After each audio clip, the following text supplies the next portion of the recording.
Welcome to Lions Live 365. I'm your host, Michael Ayers, and today we are breaking down Lions versus Chiefs. This is a huge matchup for both teams. One, the Lions get to stay in front of their division, could move to 5-1, put the stamp on it that they're the best team in the NFL.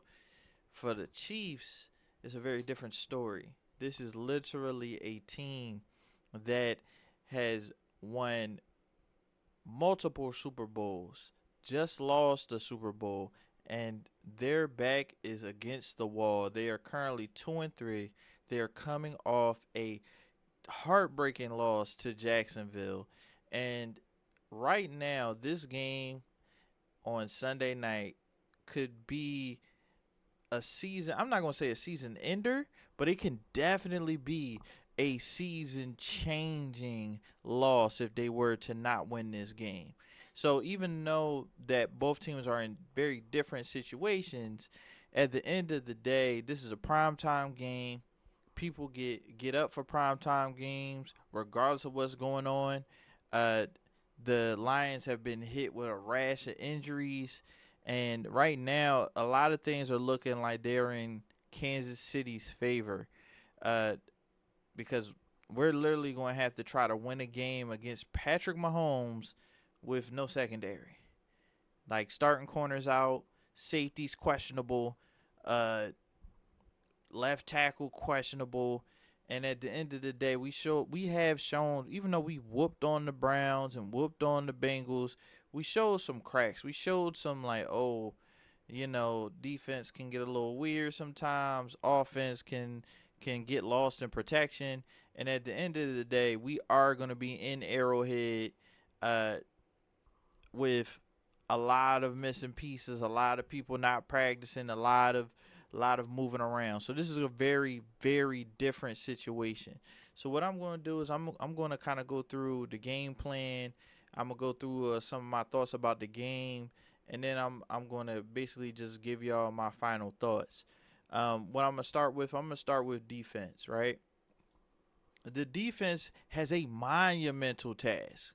We are literally going to go up against a team full of track stars, Tyquan Thornton, Xavier Worthy. These are 4-3, 4-2 speed guys that essentially are going to be going up against Amik Robertson and whoever they decide is the other corner.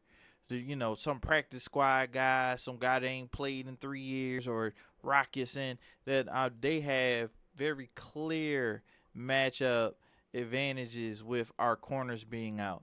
Now, if we end up not having Kerby or Brian Branch, it's going to be even more of advantageous for the Chiefs instead of us. Now, the way that we can make this kind of turn in our favor, we have to make the Chiefs one dimensional first and foremost. This is a team that doesn't run the ball well.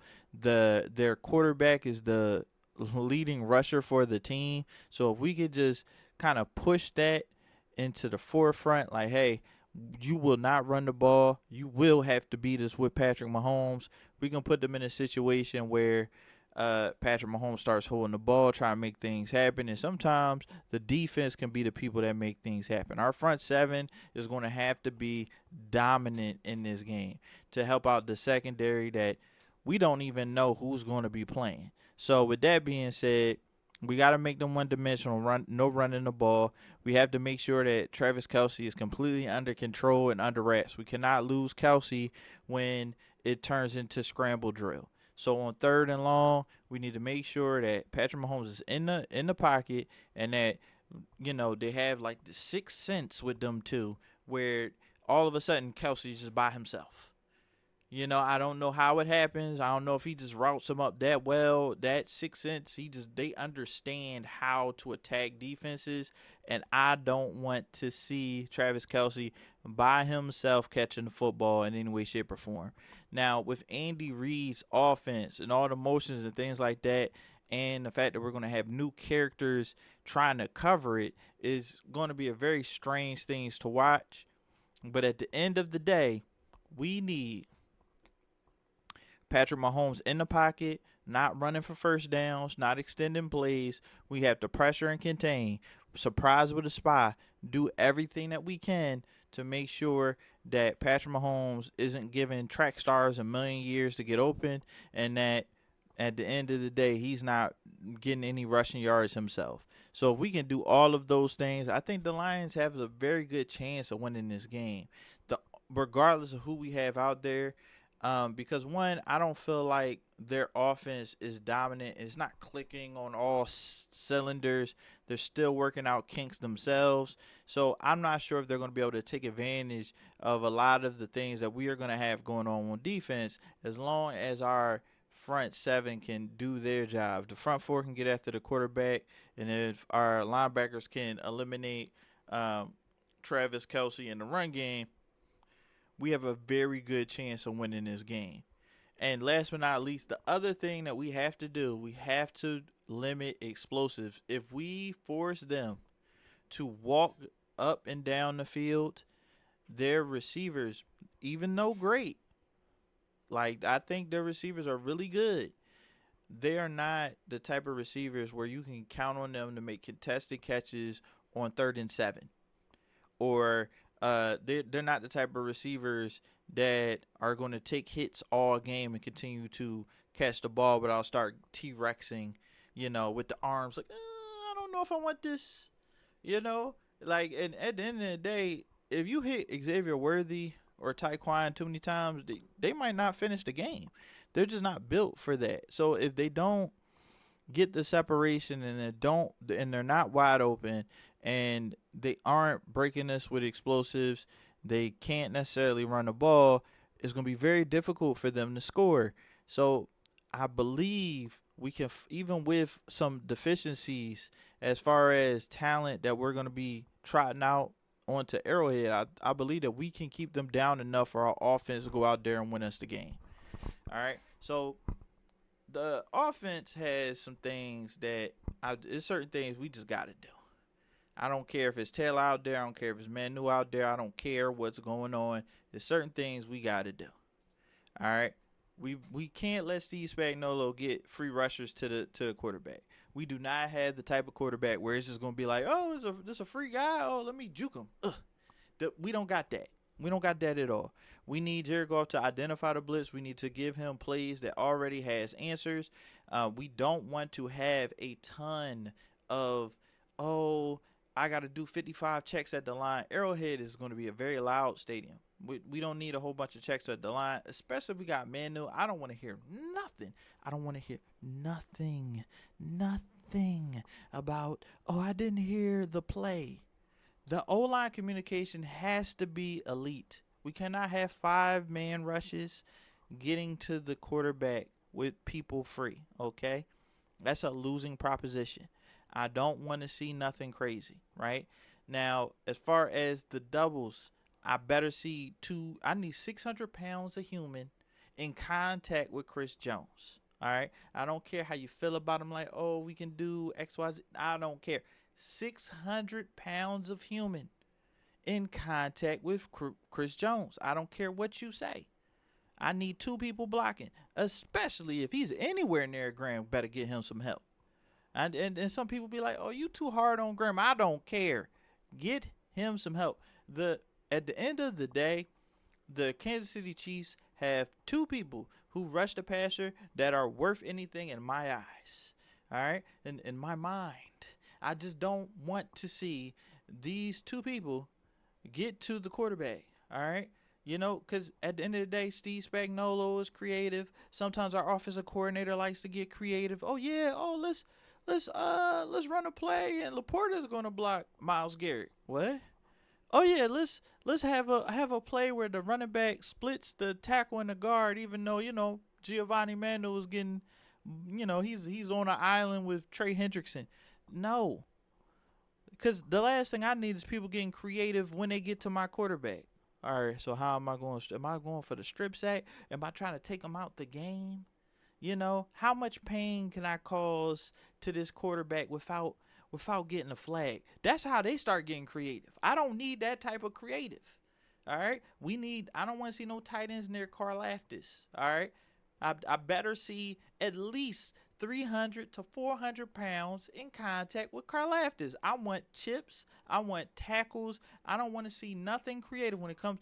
Show these two people the respect. If we're going to lose, I want to lose to, Charles Omenihu had a great game. If you're a Lions fan and you Google who in the world is Charles Omenihu, exactly. That's who I want them to have to rely on to beat us. All right, I don't want to see a bunch of Chris Jones and Karlaftis and we got Nick Bolton coming free to the quarterback. Absolutely not. Absolutely not. All right, that we need to make sure that we do the simple things perfectly. All right, the other thing, I need simple run schemes. We don't need to be doing too much. I don't want to hear, I killed it and went to the other play and people ain't here. Make sure they here. Get them plays in early. Get to the line as quickly as possible. Don't take your time. Figure it out. Arrowhead's going to be loud. This guy, Spags, will send 8 if he feel like it. He don't care. We need to make sure that we are on point. And last but not least, they run a lot of man coverage. They're very similar to us in that respect. They blitz a lot, very similar to us in that respect.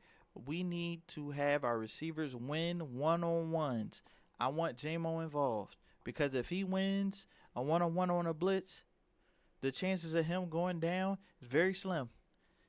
At the end of the day, he can hit his head on the goalpost if we can get that ball out on time, on target, and we identify the blitz. Because it's like, I got the whole field and only 3 people back here. The chances of you catching me is slim.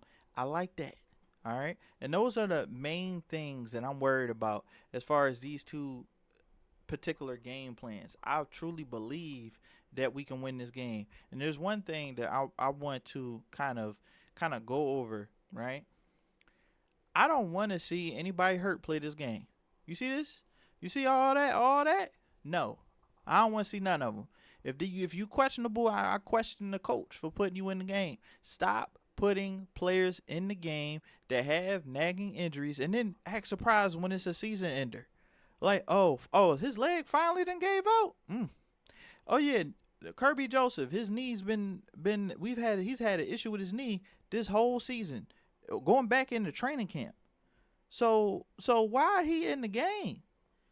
Our style of play, all of that just does not say, hey, we should be out here putting these guys in the game. Stop doing that. Stop nagging injury. And these are just the injuries that we know about. How many times I'm watching a couple months, like a month or two ago, I was watching the quarterback, Jared Goff's in there. I'm like, all right, let's see what's going on with Jared, right? He got a leg cast on. I'm like, hold on, wait a second. I ain't never seen him show up on the injury report. That was never a talking point like, Jared Goff's ankle or whatever that was broke. So these aren't all the people that's injured. I don't believe any injury report from these people now. So what you saying is we got all these people. We got to keep going to get these second opinions. We need to make sure we need to upgrade the doctor. If we always need a second opinion, maybe you need to change who's giving you the first opinion. I'm tired of the second opinion doctor said, yeah. And to be honest, let's take it back. Marcus Davenport, right? He had the idea that something was wrong. Nobody was telling him the right information in his mind, and you could tell his distrust of our medical staff. He went and got a second opinion, and now his shoulder was in a sling. And we can hate Marcus Davenport all we want. Y'all can, no, I'm not going to say we.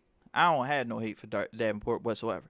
Y'all can be like, he's injury prone or whatever, but he understood that his body was messed up, that our doctors were not giving him something that he felt as though was correct.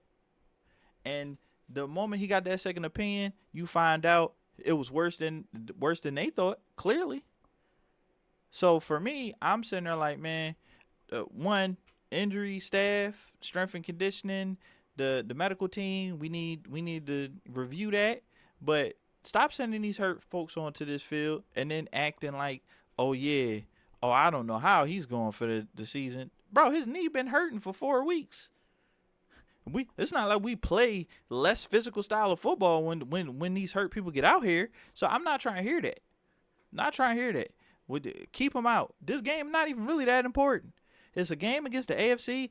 If we lose, it's our second loss. Oh, we've never came back from 2 losses. We've never strung a bunch of W's together. If these people are hurt, keep them out until after the bye. I'm not trying to hear none of that other stuff. And you know these players, because it's a primetime game, are going to do whatever it takes to actually get out on the field. Dan has to protect these people. And personally, man, in my opinion, I would keep all these guys out. I truly believe that if all these people don't play, it's going to be very difficult for us to win. We probably lose a close game. There's probably a shootout, most likely 27-31 or something along those lines.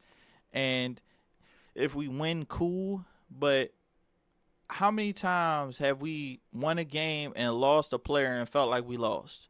Who thought, like, woo, it was a great day to be a Lions fan when Aiden Hutchinson snapped his leg? We beat these dudes by 100, but we lost. We basically lost that season right there.